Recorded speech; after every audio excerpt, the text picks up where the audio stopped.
సంవత్సరములో ప్రియమైన దేవుని బిడ్డలారా, దేవుడు మన జీవితంలో కొన్ని చేయబోతున్నాడు. ఏమిటంటే ఆదికాండం 26వ అధ్యాయం 12వ వచనం. ఇస్సాకు ఆ దేశమందున్న వాడై విత్తనము వేసి ఆ సంవత్సరము 100 ఫలము పొందెను. హల్లెలూయా.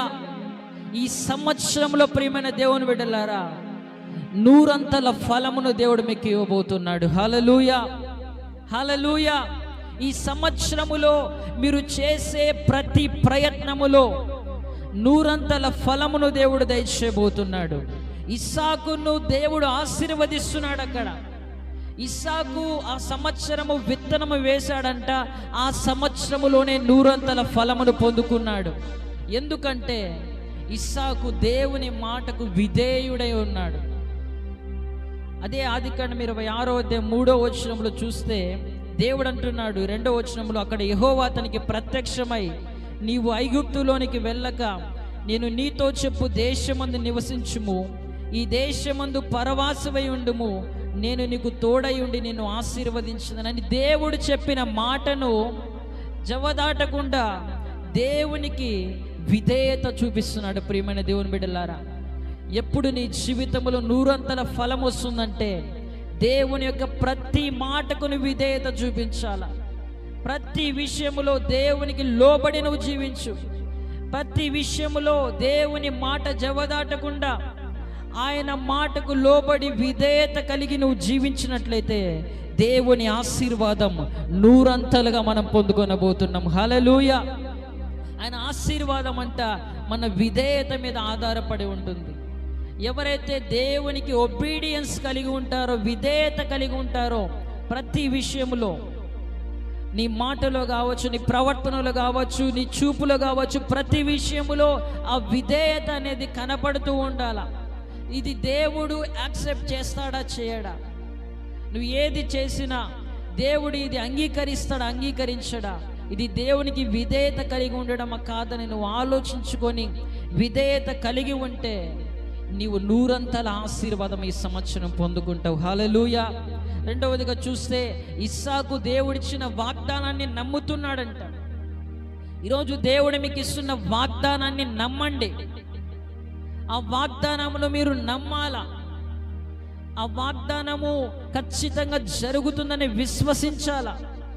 ప్రియమైన దేవుని బిడ్డలారా, నువ్వు ఎప్పుడైతే దేవుడు నాకు ఇస్తున్న వాగ్దానాన్ని నెరవేరుస్తాడని నువ్వు నమ్మితే దేవుని మహిమను నీ జీవితంలో చూస్తావు. ఇస్సాకు నమ్మాడు, ఈ దేశంలోనే ఉండు, ఇక్కడే విత్తనం వేయి, ఇక్కడే నువ్వు 100 ఫలం పొందుతావని దేవుడు చెప్పితే దేవుడిచ్చిన వాగ్దానాన్ని నమ్మాడు. ఆయన వాగ్దానాన్ని బట్టి నడుచుకున్నాడు. ఈరోజు దేవుడు నీకు ఏ వాగ్దానం ఇస్తున్నాడో అది నమ్మేసే. సమస్త జనముల కంటే ఎక్కువగా నేను ఆశీర్వదిస్తా అన్నాడని నమ్ము. దేవుడు ఏ వాగ్దానం ఇస్తున్నాడు అది జరుగుతుందని నువ్వు 100% నమ్ము. 100% నువ్వు దీవించబడతావు. ప్రియమైన దేవుని బిడ్డ, ఇంకా ఇస్సాకు ఎందుకు దీవించబడ్డాడంటే ఇస్సాకు ప్రార్థనాపరుడిగా మనకు కనిపిస్తున్నాడు. ప్రార్థనా బలిపీఠాన్ని అక్కడ కడుతున్నాడంట. ఈరోజు ప్రియమైన దేవుని బిడ్డ, నీ జీవితంలో కూడా ఈ సంవత్సరములో నీ ప్రార్థన బలిపీఠాన్ని తిరిగి కట్టుకో. నువ్వు వదిలివేసిన ఆ ప్రార్థనా జీవితాన్ని మరలా తిరిగి ప్రారంభించమంటున్నాడు దేవుడు. 2025లో ఒకవేళ ప్రార్థన చేయలేకపోయావేమో, ప్రార్థనను నిర్లక్ష్యం చేసావేమో, కానీ దేవుడు అంటున్నాడు 100 ఫలము నేను నీకు ఇవ్వబోతున్నాను. నువ్వు ప్రార్థనలో సిద్ధపడు, ప్రార్థనలో నువ్వు గడుపు. నీ ఆశీర్వాదం ఎక్కడ ఉందంటే నువ్వు ఎక్కడైతే ప్రార్థనా గదిలో కూర్చుంటావో ఆ ప్రార్థనా గదిలోనే నీ ఆశీర్వాదం ఉంది. హల్లెలూయా. గడికి చెప్తాం హల్లెలూయా. నీ ప్రార్థనా గదిలో నువ్వు మోకరిస్తే నీ తల మీద పరలోకము తెరవబడుతుంది. ప్రియమైన దేవుని బిడ్డ, ఎందుకంటే ప్రార్థనలోనే అన్ని దాగి ఉన్నాయి. ప్రియమైన దేవుని బిడ్డ, ఇస్సాకు ప్రార్థనాపరుడు కాబట్టి ఇస్సాకు ఆ సంవత్సరమే పంట వేశాడు, ఆ సంవత్సరమే 100 ఆశీర్వాదం పొందుకున్నాడు. హల్లెలూయా. ఈరోజు నీ ప్రార్థన బలిపీఠాన్ని తిరిగి కట్టుకో. ఎక్కడ నువ్వు ఉదయకాల ప్రార్థన ఆపివేశావో మరలా ప్రారంభించు. విజ్ఞాపన ప్రార్థన, ఉపవాస ప్రార్థన మరలా ప్రారంభించు ప్రియమైన దేవుని బిడ్డ. దేవుడు నిన్ను దీవించబోతున్నాడు. దేవుడు నిన్ను బహుగా ఆశీర్వదించబోతున్నాడు. ఇంకా చివరగా చూస్తే ఇస్సాకు కరువు వచ్చినప్పుడు కృంగిపోలేదంట, ధైర్యంగా ఉన్నాడు. ఆ దేశములో ఆదికాండం 26:1 చూస్తే అబ్రహాము దినములలో వచ్చిన మొదటి కరువు గాక మరి ఒక కరువు ఆ దేశంలో వచ్చును. అక్కడ ఈ వచనాలని మనం గమనిస్తే కరువు వచ్చినప్పుడు కృంగిపోలా ఇస్సాకు. నీ జీవితంలో సమస్యలు వస్తున్నాయా?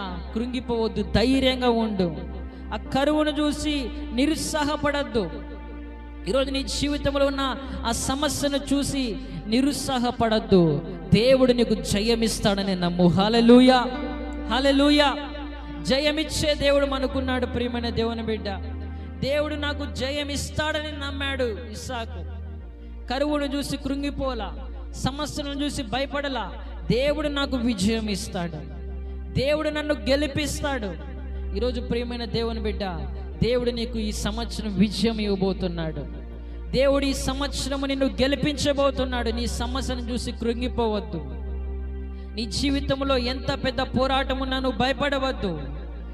దేవుని బట్టి ధైర్యము తెచ్చుకో. 100 ఆశీర్వాదం దేవుడు నీకు ఇవ్వబోతున్నాడు. హల్లెలూయా, హల్లెలూయా.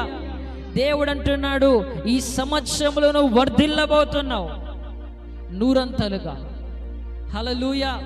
100 నువ్వు దీవించబడబోతున్నావు. నువ్వు చేయాల్సినది ఏమిటంటే దేవునికి విధేయత చూపించు.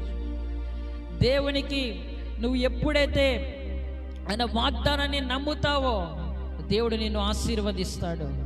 3వదిగా ప్రార్థన బలిపీఠాన్ని కట్టుకో. ప్రార్థనలో ఉండు. ఈ సంవత్సరం అధిక సమయం దేవుని దగ్గర ఒక తీర్మానం చేసుకో. ప్రభువా, నేను మనుషుల కంటే నీతో ఎక్కువగా మాట్లాడతానని తీర్మానం చేసుకో. ఈ సంవత్సరంలో మనుషుల కంటే నువ్వు దేవునితో ఎక్కువ మాట్లాడాలి. వేరే వేరే వ్యర్థమైన స్థలాల కంటే నువ్వు ప్రార్థన గదిలో ఎక్కువ సమయం కనపడాలా. 4వదిగా నీ సమస్యను చూసి కృంగిపోవద్దు. దేవుని బట్టి ధైర్యం తెచ్చుకో. దేవుడు 100 ఫలము నీకు ఇవ్వబోతున్నాడు.